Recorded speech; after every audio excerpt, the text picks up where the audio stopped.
बच्चों, हमारा alternating current circuit वाला चैप्टर चल रहा था, उसमें हमने RLC सीरीज सर्किट कंप्लीट कर लिया था। तो हमने RLC सीरीज सर्किट जो कंप्लीट किया था उसके बारे में मैं आपको हल्का सा बता दूँ। RLC सीरीज सर्किट, इस RLC सीरीज सर्किट में मैंने आपको कहा था कि सारे करंट सेम होते हैं क्योंकि सीरीज में होता है, तो ये सेम होता है। तो हमने इसको I कहा था, इसको कहा था I0 sin omega T, right.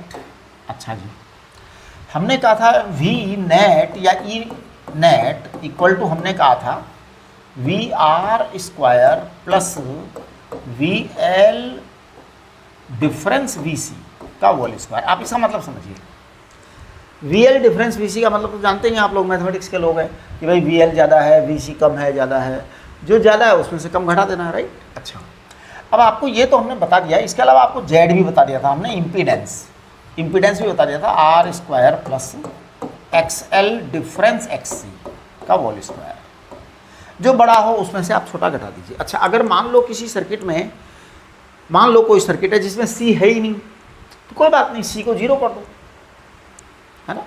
किसी सर्किट में मान लो L है ही नहीं, कोई बात नहीं, L को 0 कर दो, है। ये तो आपके अकॉर्डिंगली है ना। हमने आपको ये भी बताया था कि अगर VL ग्रेटर देन VC है और XL ग्रेटर देन XC है, दोनों में से कुछ भी है तो इसे कहते हैं inductive nature of circuit.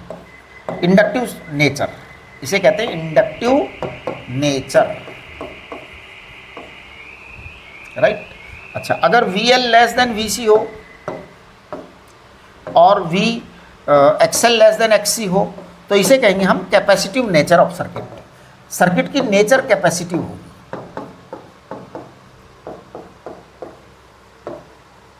Capacitive nature of circuit, ऐसा होगा ये, राइट। ये सब तो ऐसे हो जाएगा। एक जो तीसरा और सबसे इंपॉर्टेंट केस था वो था इक्वलिटी वाला।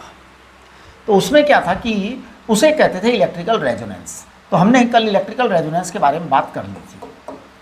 Electrical resonance series circuit, electrical resonance in series circuit, in series AC circuit,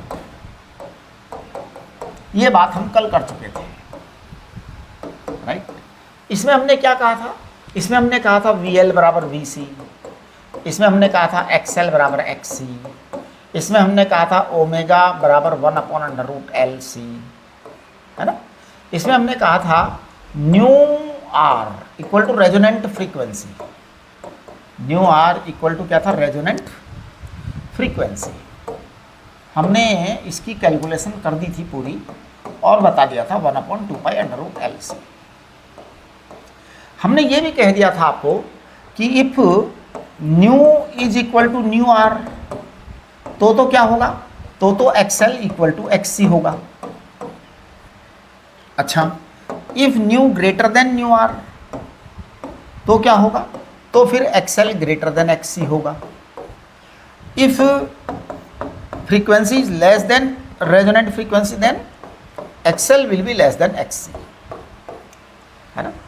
इसका मतलब इंडक्टिव सर्किट, इसका मतलब capacitive nature of the circuit, inductive nature of the circuit, वो तो जो ज़्यादा है उसका नेचर होता है सर्किट का, है ना।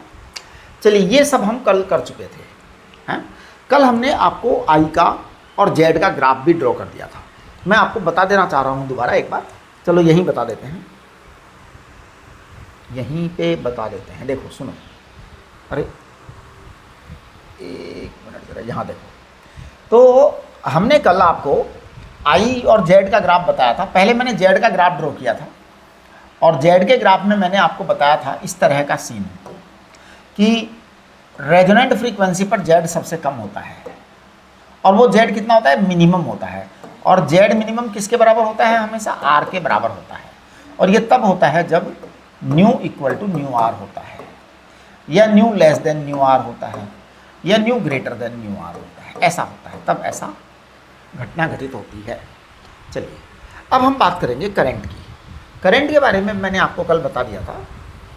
तो करंट के बारे में क्या बताया था हमने, करंट के बारे में हमने आपको बताया था कि I और न्यू का जो ग्राफ है उसमें क्या होता था कि nu equal to nu R, यहाँ पर I मैक्सिमम होता था, I मैक्सिमम होता था, और ये ऐसा होता था, राइट। हाँ, तो अब देखिए आज हम बात करेंगे इससे आगे। आज जो मैं बात करना चाह रहा हूँ वो बात मैं करना चाह रहा हूँ half powered frequencies, half powered frequencies.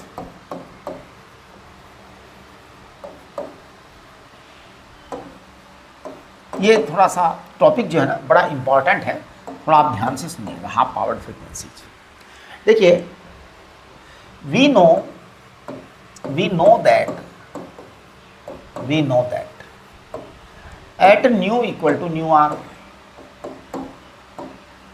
at nu equal to nu r, z is minimum and I is maximum, है ना। if nu increases then I decreases, if nu decreases then I decreases, यानी आई को तो decrease ही होना है। ये बड़ी important बात है, वो इस ग्राफ में साफ साफ नज़र आ रहा है। देखो ये जो ग्राफ था ना आपका, इसमें यहाँ पर मैक्सिमम था, अगर न्यू कम हुआ है तो भी आई कम हुआ है, न्यू ज़्यादा हुआ है तो भी आई ज़्यादा हुआ है, यानी कि आई को तो कम ही होना है, कम ही होना है। इसका मतलब ये होगा, hence we can find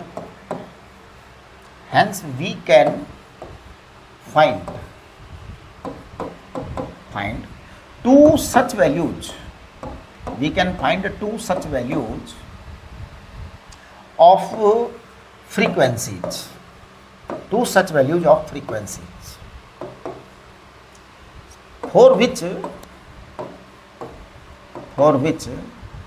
I will be I maximum upon root 2, है ना।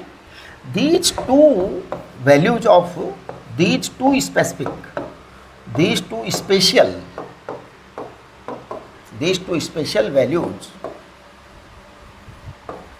the frequency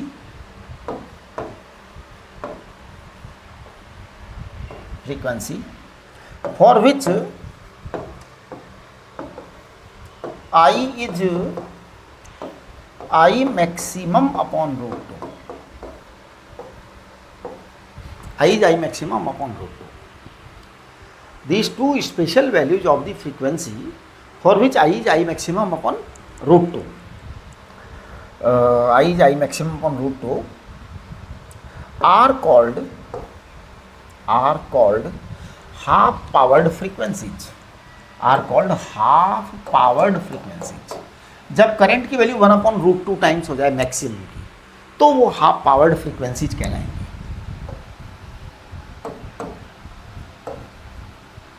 frequencies nu1 and nu2, and difference of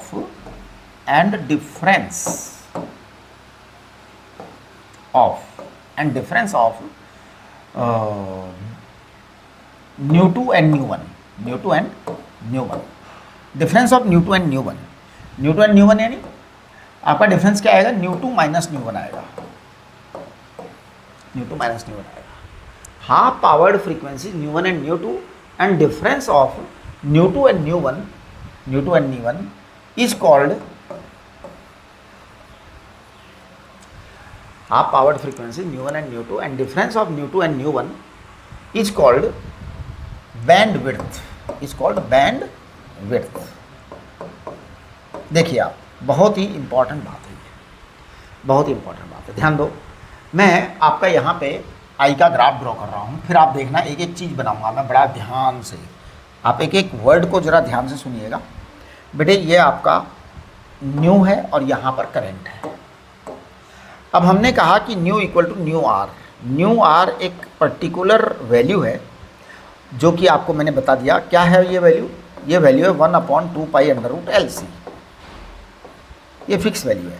यहाँ पर जो है आई का वैल्यू जो है वो क्या होगा, मैक्सिमम आएगा, तो here I is maximum, right. अब अगर हम इधर चलेंगे तो भी आई की वैल्यू घटेगी, इधर चलेंगे तो भी आई की वैल्यू घटेगी, यानी आई की वैल्यू को घटना ही है, आई की वैल्यू क्या होना है, घटना ही है। ये घट गया, राइट। जब हम घटाते हैं तो एक ऐसा पॉइंट आता है जब आई मैक्सिमम अपॉन रूट 2 आ जाता है, यहाँ पर कहीं होगा, है ना। हाँ, हो सकता है ये थोड़ा डायग्राम ठीक ना बन रहा हो, तो मैं 1 मिनट ज़रा,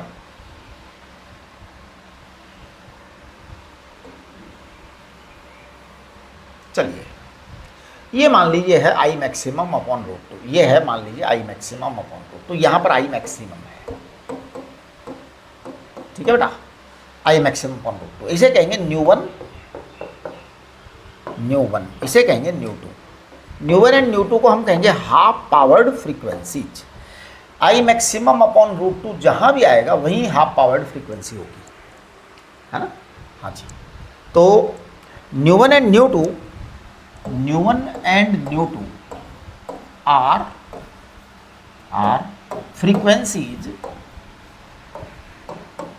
corresponding to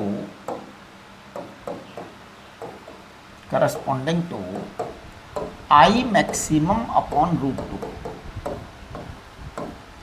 I maximum upon root 2 के करस्पॉन्डिंग है ये, right. These are half powered frequencies. Delta nu को हम कहते हैं बैंड विड्थ,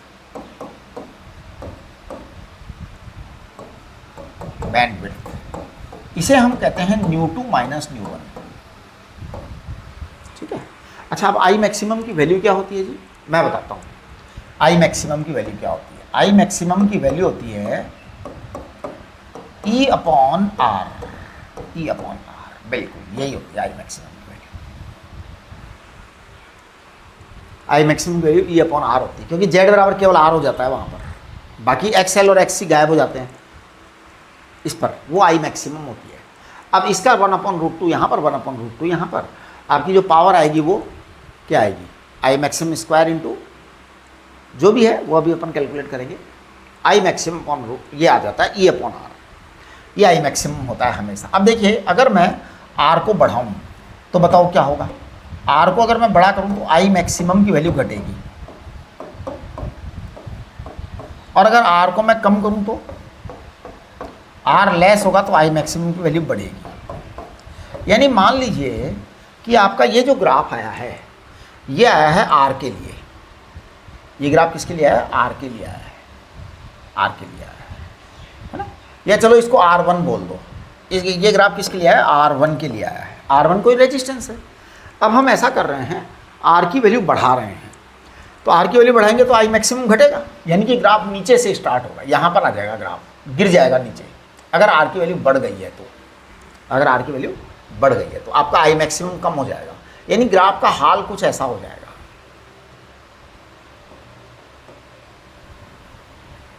ध्यान दो, आई मैक्सिमम कम हो गया, ये ग्राफ आपके लिए हो गया R2 के लिए, R2 के लिए हो गया बेटा ये ग्राफ। अब आई मैक्सिमम आपका कम हो गया, यहाँ आ गया, तो I maximum upon under root 2 यहाँ आ जाएगा,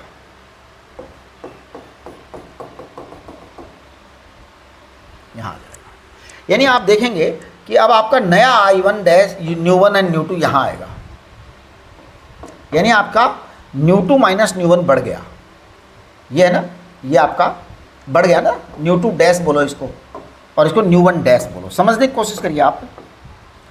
ओके, ये तब हुआ जब R2 बढ़ गया, तो R2 बढ़ने पर आई मैक्सिमम घट गया, आई मैक्सिमम घट गया, और क्या हो गया, और पता है क्या हो गया, और आपका डेल्टा न्यू जो है बैंड विड्थ, ये बढ़ गया, चौड़ा हो गया, चौड़ा हो गया, तो ग्राफ की शार्पनेस कम हो गई, ग्राफ की शार्पनेस कम हो गई, है ना। चलिए, अब मैं अगर R को घटा दूं तो, R को घटा दूं तो साहब आपका आई मैक्सिमम बढ़ जाएगा, यानी अब ऊपर से ग्राफ स्टार्ट होगा और ग्राफ का हाल ऐसा होगा,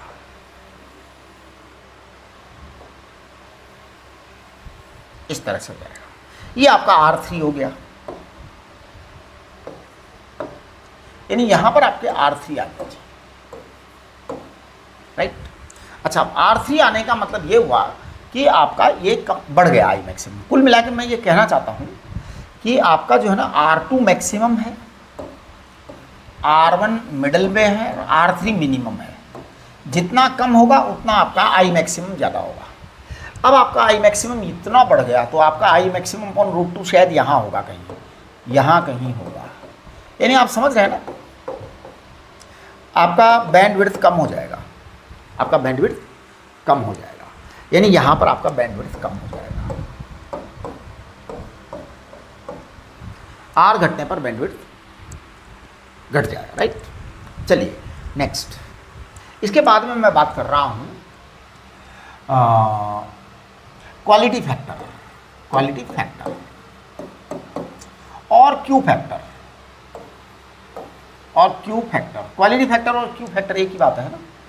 हाँ, क्यू रेशियो, क्यू रेशियो भी कह देते हैं इसको कभी कभी, क्वालिटी रेशियो होता है ये, है ना। ध्यान दीजिए, ratio of nu R and delta nu, sorry, ratio of nu R and delta nu is called quality factor of AC circuit, quality factor of AC circuit।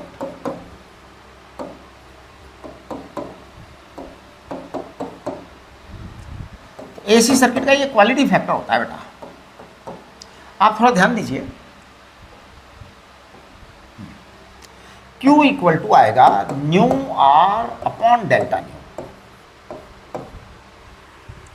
New R upon delta, है ना।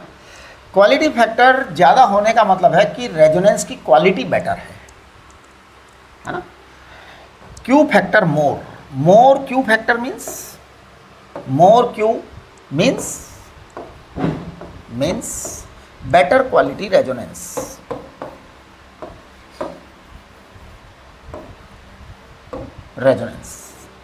मोर Q means better quality resonance, less Q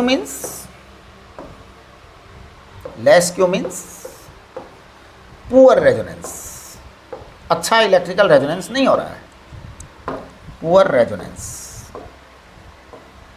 है ना। ध्यान दीजिए, हमने कहा Q equal to nu R upon delta nu R upon delta new.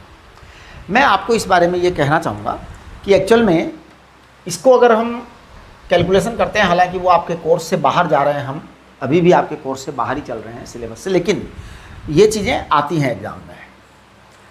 Syllabus मतलब 12th वाले सिलेबस से बाहर जा रहे हैं हम, लेकिन ये आपके सिलेबस में है। तो इसमें क्या है, XL अपॉन आर बोलेंगे इसको, और इसको XC अपॉन आर बोलेंगे। XL और XC दोनों बराबर होंगे रेजोनेंस में, है ना। हाँ, इसको रेजोनेंट पर बोलेंगे, इसको बोल दो आप XL at resonance, XC at resonance, right. इसको अगर हम कैलकुलेशन करेंगे तो ये इस तरह से आएगा। देखिए XL एट रेजोनेंस क्या आएगा, XL एट रेजोनेंस आएगा omega resonant and L upon R. Omega resonant को क्या लिखोगे आप, ओमेगा रेजोनेंट को आप लिखोगे 1 upon under root LC into L upon R. आप इसको क्या लिखोगे, इसको लिखोगे 1 upon R and under root L upon C, ये लिखेंगे आप, राइट। अच्छा, अब अगर अपन XCR की बात करें, XC मतलब रेजोनेंट पर R अपॉन R, इसको क्या लिखोगे आप, इसको लिखोगे 1 upon omega C, omega RC and R, right. चलिए 1 अपॉन ओमेगा R को लिख के बताइए अब एक बार क्या लिखोगे आप। तो ओमेगा R नीचे है तो आप इसको लिखेंगे वो under root LC upon CR, तो आपका ये आ जाएगा 1 upon R under root L upon C। ये सेम ही आएगा रिजल्ट। ये आपका क्यू फैक्टर है बेटा। ये एक्चुअल में क्यू फैक्टर कैलकुलेशन आती है, थोड़ा सा कैलकुलेशन लेंदी है और आवश्यकता भी नहीं है, इसलिए हम कर नहीं रहे उसको, क्योंकि neither that calculation will be asked in your 12th class NOR in competition, इसका कोई मतलब नहीं है, ठीक है। तो ये आपका क्यू फैक्टर आया। अब जब ये क्यू फैक्टर फंडामेंटली ये है, ध्यान दो आप, क्यू फैक्टर जो है ना फंडामेंटली ये है। मैं इसको सारे को खिसका दूँ इधर, क्योंकि इसकी ज़रूरत नहीं है हमें ज़्यादा। ये आपका फंडामेंटली क्यू फैक्टर ये चीज़ है। क्यू फैक्टर है nu R upon nu two minus nu one. Nu two और न्यू वन वो फ्रीक्वेंसीज हैं जब मैक्सिमम पावर क्या होगा, आधा वो सो मैक्सिमम करंट जो है वो 1 by root I maximum upon root 2 हो जाए। अब करंट अगर आई मैक्सिमम बाई रूट 2 हुआ ना तो पावर आधी हो जाएगी। ठीक है, चलिए अब आप यहाँ देखेंगे कि अगर आपके सर्किट में आर जो है वो कम है, आर अगर कम है तो आर कम होने से क्या हुआ, आपका डेल्टा न्यू कम हो गया। डेल्टा न्यू कम होने से क्या हुआ, आपका क्वालिटी फैक्टर ज़्यादा हो गया। क्वालिटी फैक्टर ज़्यादा हो गया यानी कि सर्किट की क्वालिटी बेटर है, अच्छा क्वालिटी का सर्किट है। हम आर को कम करना चाहते हैं जिससे रेजोनेंस अच्छा हो, ज़्यादा हमको अच्छा क्वालिटी का करंट मिल सके। इसी तरीके से अगर आपने आर को कम किया तो आप समझ रहे हैं क्या हो रहा है, डेल्टा न्यू आपका घट रहा है और क्यू आपका घट रहा है। आर को बढ़ाया तो सॉरी ये आर बढ़ाने पर, आर बढ़ाने पर, राइट। अब देखिए आप इसको पता है क्या कहेंगे, इसको कहेंगे sharpness of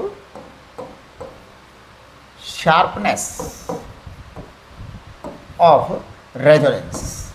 sharpness of resonance increases. इसके अंदर इसमें क्या होगा, sharpness of resonance decreases.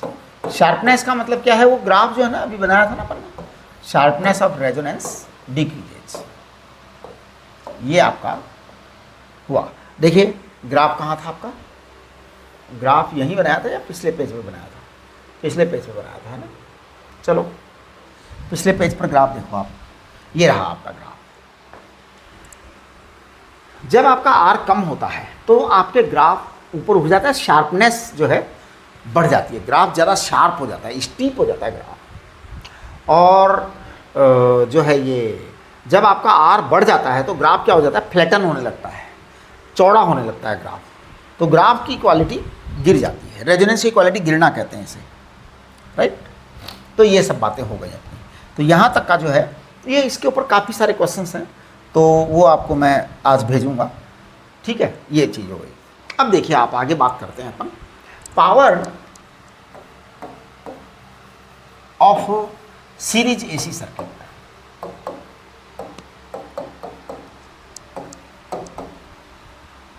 Power of series AC circuit, देखो बेटा अब सीरीज एसी सर्किट में हम पावर की बात करेंगे। पावर हमेशा एक ही चीज़ होती है, P equal to POWER power. Power बराबर होता है E इंटू आई। अब हम E को कुछ भी मान लेते हैं, I को कुछ भी मान लेते हैं ना। तो मान लीजिए हमने E को मान लिया E not sign omega T, मान लो ऐसा मान लिया। I को क्या मान लेंगे, I naught sign omega t plus minus theta. कोई ज़रूरी नहीं है कि आप E को E not sign omega T लिखें, आप I को I naught sign omega T लिख सकते हैं, E को आप E not sign omega t plus minus theta लिख सकते हैं। इट मेक्स नो डिफरेंस, उससे कोई फर्क पड़ने वाला नहीं है। Power equal to E naught I naught आप बाहर निकाल दीजिए, है ना, और sine omega t plus minus theta, इसको थोड़ा डिटेल में लिखिए। मैं यहाँ लिख रहा हूँ, आप ज़रा देखना, कंप्लीट कैलकुलेशन करके लिख रहा हूँ मैं। साइन स्क्वायर ओमेगा टी आएगा और कॉस थीटा आ जाएगा, plus minus sign omega T cos omega t and sine theta आएगा। आप चेक करिए, ठीक है ना। ये P आएगा power E naught I naught sine square omega T cos theta plus minus 2 sign omega T cos omega T upon 2 sine theta, ठीक है ना। मैंने 2 से मल्टीप्लाई डिवाइड कर दिया। ऐसा करने से क्या हुआ, देखो आप, P equal to E naught I naught sine square omega t रहेगा आपका और ये कॉस थीटा रहेगा, plus minus 1/2 sine 2 omega t and sine theta, ये आ गया जी आपके पास, राइट। इसे कहते हैं instantaneous power in the circuit, इसे कहेंगे instantaneous power, instantaneous power in AC circuit, ठीक है जी। अब इस इंस्टेंटेनियस पावर के बाद हम इसका एवरेज निकालेंगे। हम इसका क्या निकालेंगे? एवरेज। ये सिंपल मैथमेटिक्स है ना। तो मैं इसका एवरेज निकालने जा रहा हूँ, ठीक है जी। चलो एवरेज निकालने से पहले मैं आपको कुछ बातें बता देता हूँ ट्रिगोनोमेट्री की, और बड़ी ही जनरलाइज बातें हैं, आप लोग जानते हैं, पहले से जानते हैं।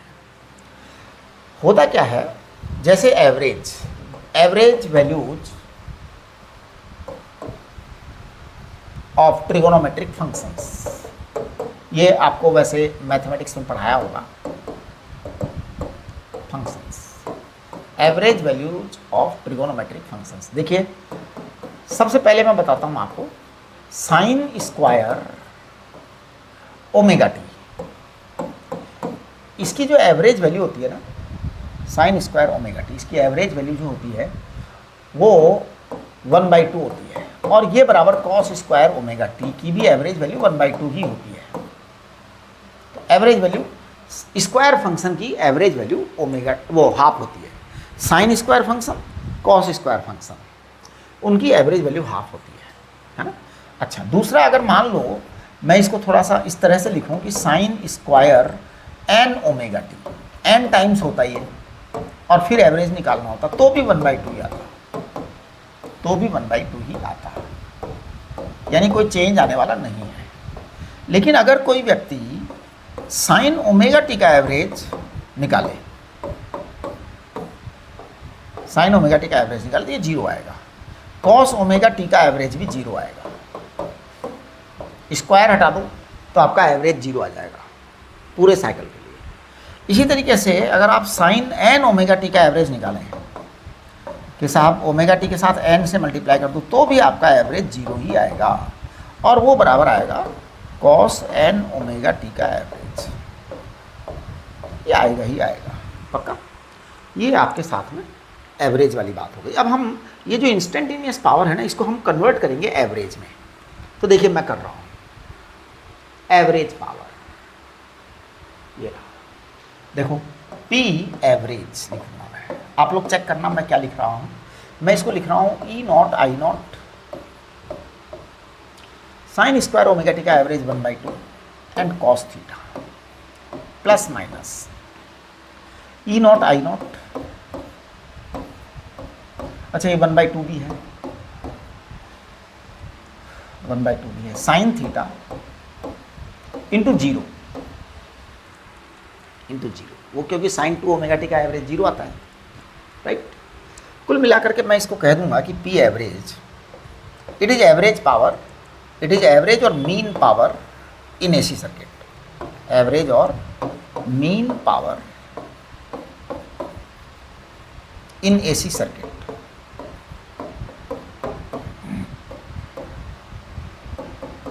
राइट।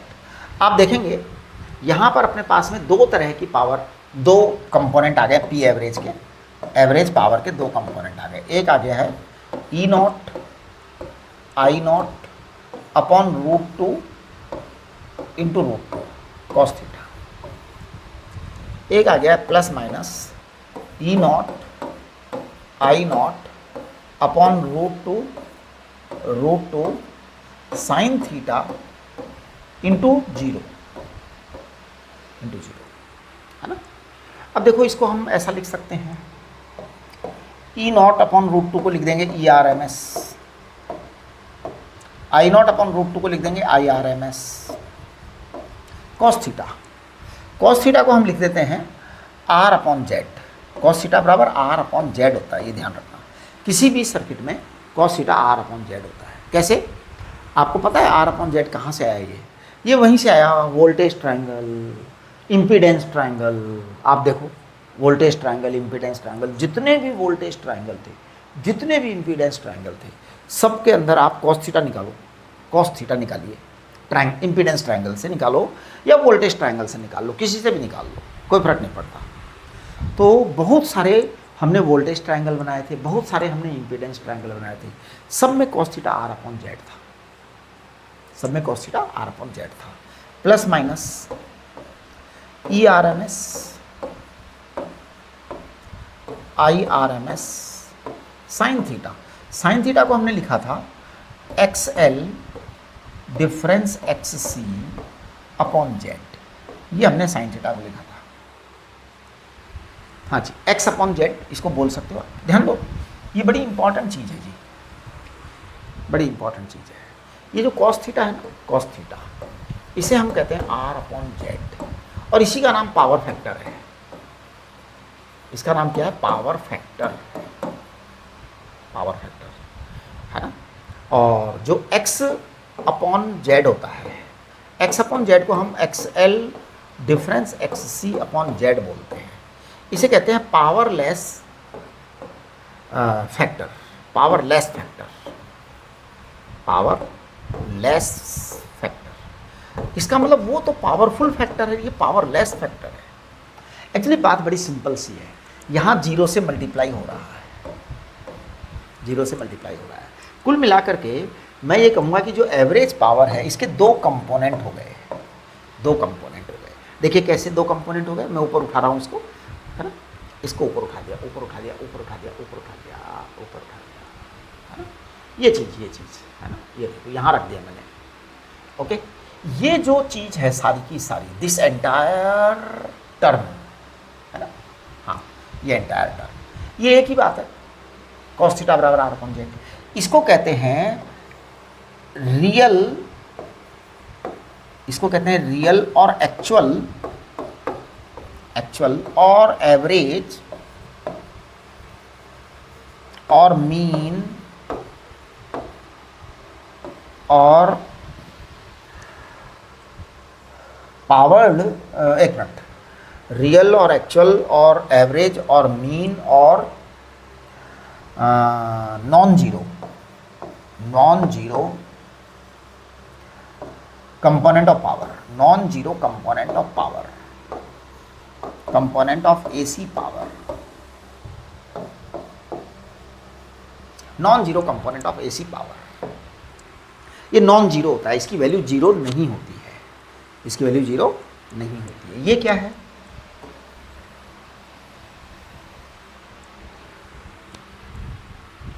इसको कहते हैं जीरो पावर, जीरो पावर, नाम ही जीरो पावर है,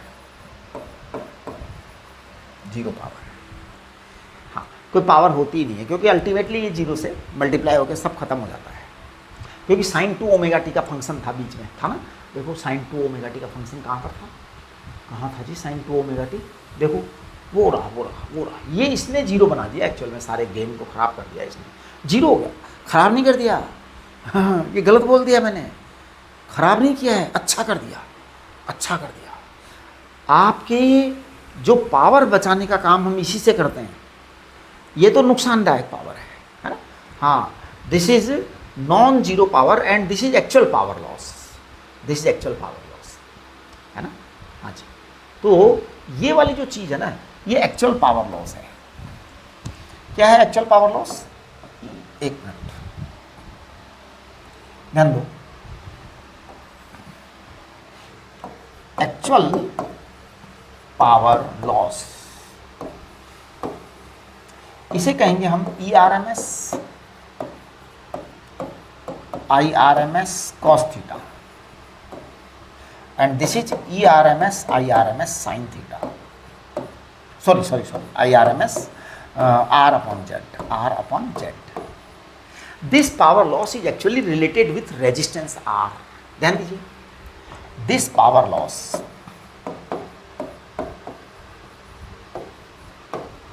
is actually related with is actually related, हाँ related with resistance R. We want to minimize it, we wish to minimize it, we wish to minimize it. हम हमेशा चाहते हैं कि ये कम से कम हो, we wish to minimize it. अभी मिनिमाइज की स्पेलिंग है ना, SE लिखा है मैंने, MINIMSE लिखा है। कभी कभी इसको ZE लिख देते हैं ना, ये अंग्रेजी और ब्रिटिश इंग्लिश का चक्कर है, वो sorry American and British English का चक्कर है। अमेरिकन में Z लिखते हैं, ब्रिटिश में मिनिमाइज लिखते हैं ना। हाँ, तो जो है ये this power loss is actually related with resistance R, we wish to minimise it, हम इसको कम से कम करना चाहते हैं, है ना।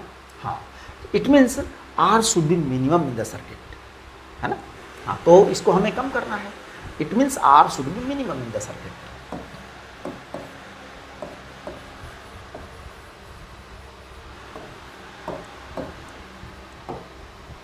Should be decreased in the circuit. हम चाहेंगे कि ऐसा सर्किट बनाओ जिसमें आर कम से कम हो।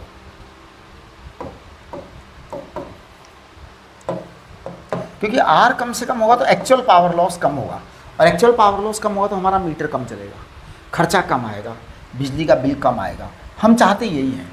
आजकल गवर्नमेंट इसको बहुत प्रमोट कर रही है, सरकार भी इसको प्रमोट कर रही है ना, कि साहब आर को कम बनाओ।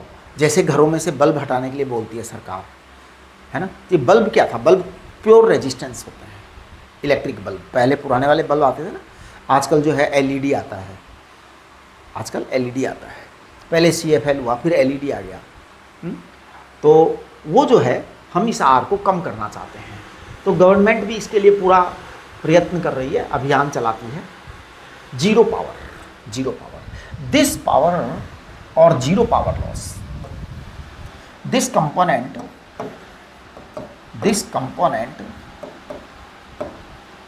of AC power, this component of AC power is very important. This component of AC power is very important in our life, है ना। हाँ जी, तो इसको हम कहते हैं पावरलेस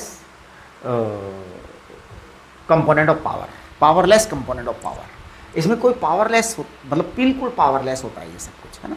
हाँ, तो ध्यान दीजिए, जो ये IRMS साइन थीटा है ना, IRMS साइन थीटा, इसके बारे में बात कर रहा हूँ मैं। IRMS साइन थीटा कहाँ है? ये IRMS साइन थीटा ये रखा, ये रखा, ये रखा, ये रखा, IRMS sine theta. This is called as wattless current. IRMS sine theta is called whatless current.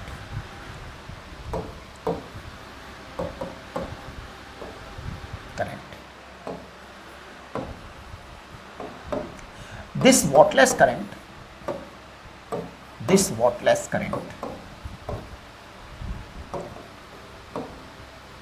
or component of zero power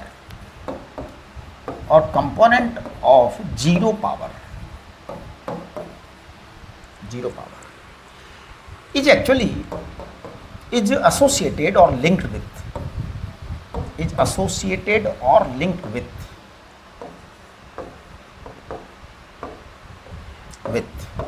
L और C। L या C से होता है, यानी सर्किट में अगर L हो और C हो तो बहुत ही अच्छा है। जितना ज़्यादा सर्किट में इंडक्टर और कैपेसिटेंस रहेंगे उतना ही सर्किट अच्छा है, उसमें पावर मिनिमम खर्च होगी, है ना। हाँ, तो जैसे पहले जो हमारे टीवी वगैरह होते थे, टेलीविज़न वगैरह होते थे पुराने ज़माने में, और जो हमारे अप्लायंसेज होते थे, उनमें क्या होता था? उन अप्लायंसेज में रेजिस्टेंस का यूज ज़्यादा होता था, क्योंकि डेवलपमेंट इतना नहीं था। आजकल हम लोग क्या करने लग गए?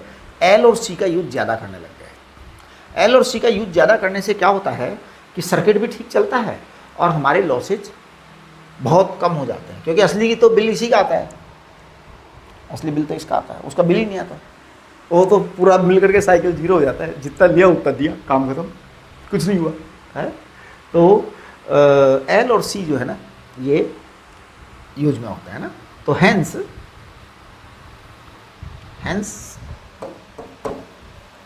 To control current in the AC circuits,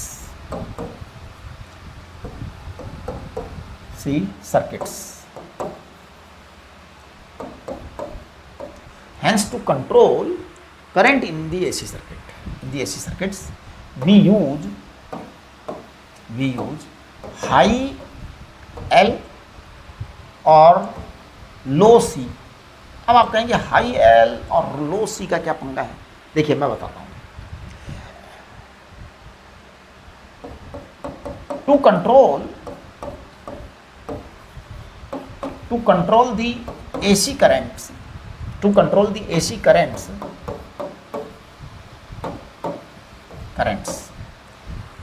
to control the AC currents, we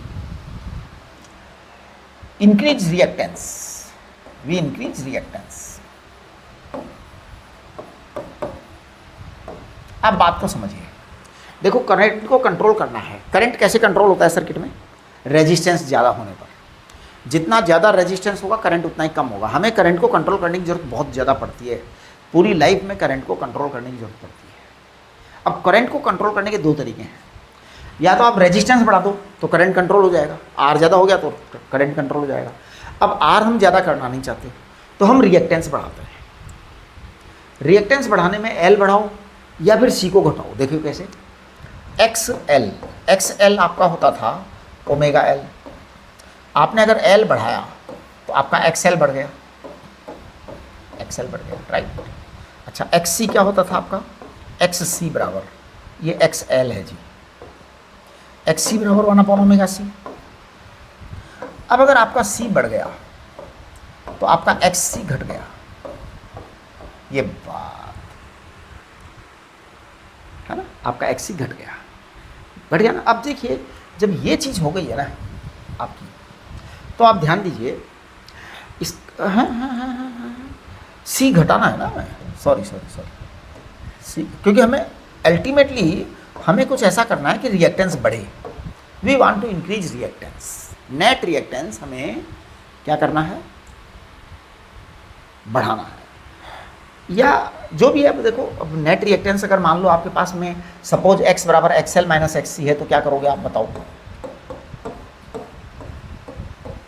तो क्या करोगे आप L बढ़ाएंगे, C को घटाना, फिर XC को घटाना चाहेंगे, क्योंकि आप अब XC घटाने के लिए आपको फिर C बढ़ाना पड़ेगा। समझ रहे हो ना?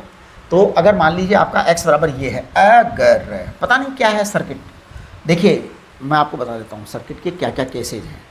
अगर सर्किट इंडक्टिव नेचर का है, सर्किट का नेचर अगर इंडक्टिव है, तो आपका XL ज़्यादा है, XC कम है। अब हम X को और बढ़ाना चाहते हैं, तो क्या करो? XL को बढ़ाओ और XC को घटाओ। XL को बढ़ाओ और XC को घटाओ। तो XL को बढ़ाने का मतलब क्या होता है? XL को बढ़ाने का मतलब है L को बढ़ाओ, राइट। अब हम यहाँ XC को घटाना चाहते हैं, तो XC को घटाने का मतलब क्या है? C को बढ़ाओ, C को बढ़ाओ, है ना।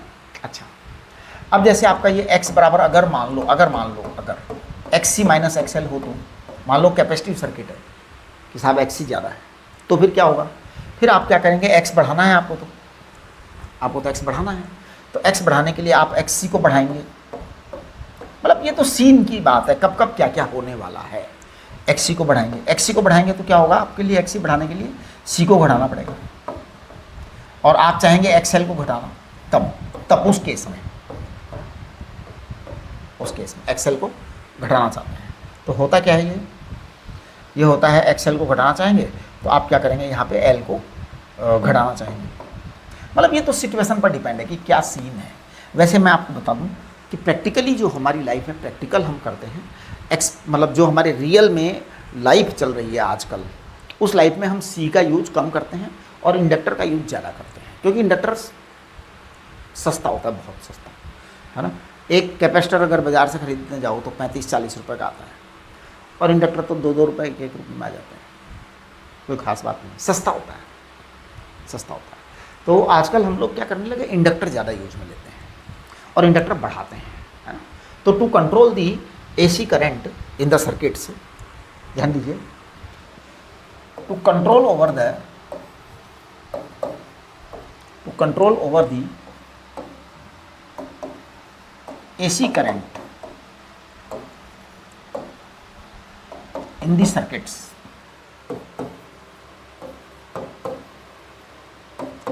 we use high values of L, है ना। Inductor coils with high values, ध्यान दीजिए, inductor coils with high value,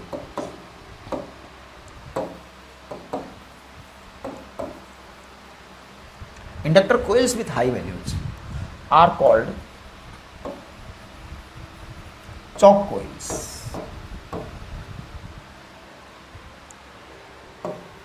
ये बड़ी इंपॉर्टेंट बात है। Inductor coils with high values are called choke coils. ये चोक कोइल्स कहलाते हैं बेटा, है ना।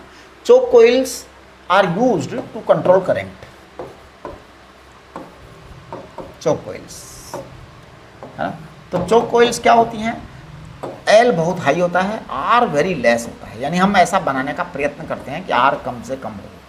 आर वैसे जीरो हो नहीं पाता। यानी हम क्या करते हैं, जो चोक कोइल बनाते हैं तो ऐसा मटेरियल लेते हैं कि जो वायर हो उसका रेजिस्टेंस मिनिमम कम से कम हो, फिर हम एल बनाते हैं, राइट। तो ये चोक कोइल्स होती हैं। और चोक कोइल्स का यूज क्या है? एसी करंट को कंट्रोल करना। इसके साथ ही आपका एसी का जो चैप्टर है ये पूरा हो जाता है। अब हम एक लेक्चर में पैरेलल एसी सर्किट्स के बारे में बात करेंगे। पैरेलल एसी सर्किट्स के बारे में बात करेंगे। ये पैरेलल एसी सर्किट्स कल कंप्लीट हो जाएगा, बस एक ही लेक्चर लगेगा इसमें, क्योंकि इसमें मुझे कुछ करना नहीं है। पैरेलल एसी सर्किट्स में, पैरेलल एसी सर्किट्स में मुझे क्या करना है? कुछ नहीं करना। सारे के अंदर जो है ना वोल्टेज सेम रखना है और आई के मैं वैल्यूज़ पता करूँगा, करंट ट्रायंगल बनाऊँगा, काम खत्म। पैरेलल एसी सर्किट में हम कोई ज़्यादा बातें नहीं करेंगे। ये जो बातें थी वो सब एसी सीरीज सर्किट के अंदर थी। पैरेलल एसी सर्किट एक्चुअल में जो होता है ना, उसमें क्या होता है कि रेजोनेंस होता भी नहीं है। इलेक्ट्रिकल रेजोनेंस सीरीज में ही होता है, ठीक है। चलिए, तो आज की नमस्ते इसको कंप्लीट कर लीजिए आप लोग।